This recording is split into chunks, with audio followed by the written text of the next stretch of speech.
ইতমিনান বোর্ডের একটা লক্ষ্য উদ্দেশ্য। পরিবারের মধ্যে একজন ডাক্তার থাকবে, একজন ইঞ্জিনিয়ার থাকবে, একজন উকিল থাকবে, একজন বড় আলেম থাকবে, সবাই মিলে কিন্তু দিনকে এগিয়ে নিয়ে যাবে, সবাই দিন মান মানসিকতা সবাই পোষণ করবে। ইতমিনান এবং ইতমিনার মতো বেশ কয়েকটি বোর্ড তার আগে আসে। মাদ্রাসা এবং জেনারেল শিক্ষার সমন্বয়ে যে প্রতিষ্ঠানগুলো গড়ে উঠেছে, আমার দৃষ্টিতে এরাই হলো সর্বোত্তম এবং সর্বোচ্চ ভালো শিক্ষা প্রতিষ্ঠান। আর এই প্রতিষ্ঠানগুলোতে যারা সন্তান দিয়েছেন তারা দুনিয়াতেও লাভবান, পরকালেও লাভবান। আজকে এখানে এসে দেখলাম যে ইতিমধ্যেই বোর্ডের আন্ডারে 900 মাদ্রাসার শিক্ষার্থীদের পড়াশোনা এবং তাদের কার্যক্রম সমন্বিতভাবে পরিচালিত হচ্ছে।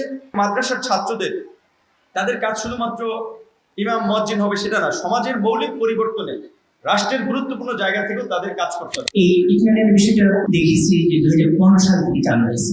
তারা মাশাআল্লাহ 900-এর মতো প্রতিষ্ঠানকে যুক্ত করে একটা কারিকুলাম দাঁড় করিয়েছে এবং সেই কারিকুলাম অনুযায়ী তার পরীক্ষা নিচ্ছে, শিক্ষকদেরকে প্রশিক্ষণ দিচ্ছে, বিশেষ করে পরিচালক যে আছে তাদেরকে প্রশিক্ষণ দিচ্ছে। এটা অনেক ভালো একটা দিক।